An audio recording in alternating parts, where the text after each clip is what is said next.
Hi hello नमस्कार, मी विद्या. तुमचं माझ्या चॅनलमध्ये अगदी मनापासून स्वागत.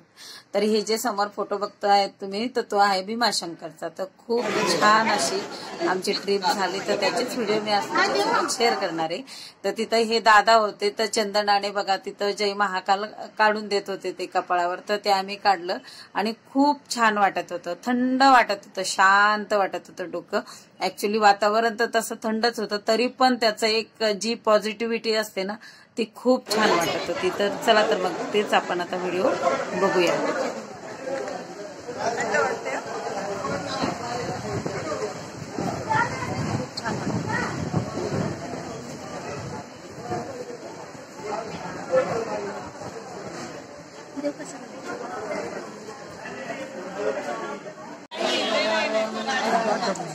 आपली गाडी भरली की आपली आपली थांबत नाही.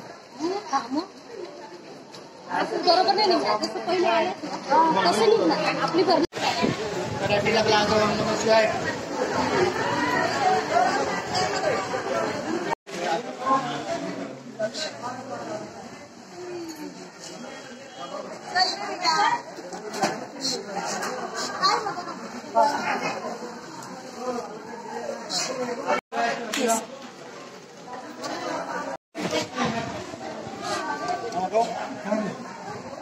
दुकान नाही बोला मग दुकान मध्ये गावडत असतो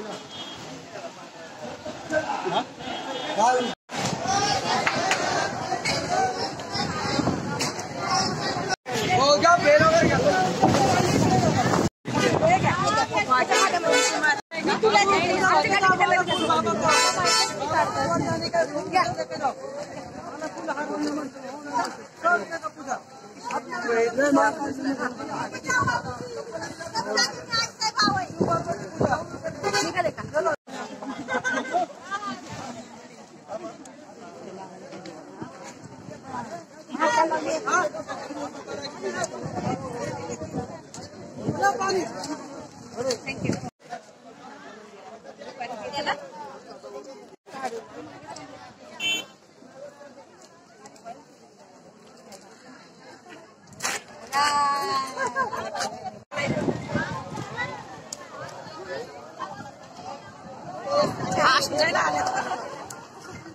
असं वाटतंय सगळ्यांना. छान मजा आली ना.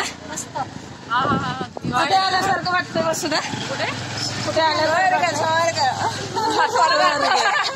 कैलास पर्वतात. कैलास पर्वतात. काय माहिती कधी असेल नशिबात, तर जाऊया आपण.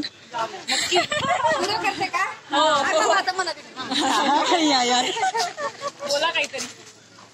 बोला. आपण श्री शिवाय नमस्तुभ्यं. स्वर्ग म्हणजे काय? स्वर्ग म्हणजे काय? भीमाशंकर. खूप दुःख पडलेलं आहे. हे बघा, खूप दुःख आहे. आम्हाला काही दिसत नाहीये.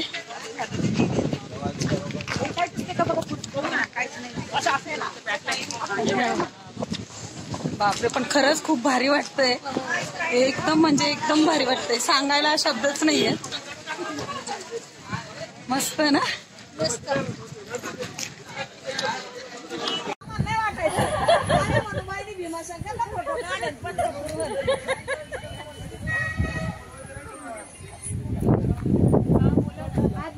हा बोला काकू, काय बोलायचंय? बोला. काय काय नाही, आजची ट्रिप खूप छान झाली. आहे ना. सगळ्यांनी एन्जॉय केला. मजा आली. मजा आली, खूप छान वाटलं. आणि दर्शन पण छान झालं नाही? दर्शन छान झालं, सगळं छान झालं. जेवण चांगलं होतं, नाश्ता चांगला होता. सगळ्या मैत्रिणी भेटले, एन्जॉय केला सगळ्यांनी.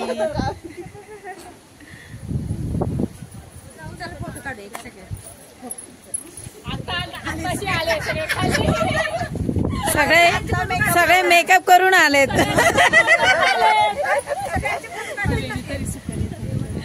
है ना, मेकअप करून आलेत ना तुम्ही. बरोबर ओळखलं की नाही? बरोबर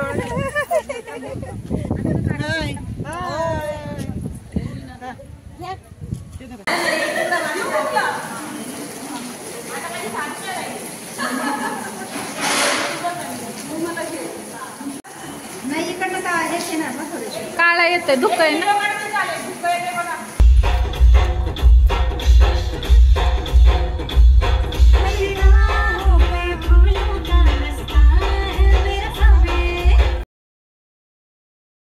अशी ही आमची भीमाशंकरची ट्रिप खूप सुंदर झाली. विशेष म्हणजे हे 12 ज्योतिर्लिंगांपैकी एक ज्योतिर्लिंग भीमाशंकरचं असल्यामुळे आणि तिथलं निसर्ग सौंदर्य तर इतकं सुंदर आहे ना, तर ते मी सांगण्यापेक्षा तुम्ही स्वतः अनुभव घ्या. तुम्ही जर पुण्यात राहत असाल तर 3 ते 4 तासात तुम्ही भीमाशंकरला पोहोचता. बाहेर दुसरीकडे राहत असाल तेही जाऊ शकतात, पण पुण्यातल्यांना दुसरीकडे जाण्यापेक्षा इथं देवदर्शन तर होईलच आणि निसर्ग सौंदर्याचा पण आनंद घेता येईल.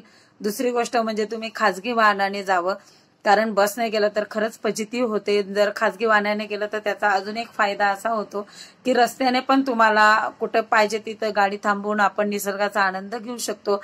असं हे पवित्र स्थान आहे. त्याच्यानंतर आम्ही फोटो सेशन करून घेतलं आणि घरी आल्यावर असं वाटत होतं की आपण स्वप्नातच गेलो होतो, म्हणजे खरं वाटतच नव्हतं. मलाच नाही, प्रत्येकालाच तो अनुभव आला. असं हे भीमाशंकर नक्की तुम्ही जा. मला तरी असं वाटतं एकदा तर नक्कीच जावं. मीही पहिल्यांदाच गेले एवढ्या वर्षानंतर.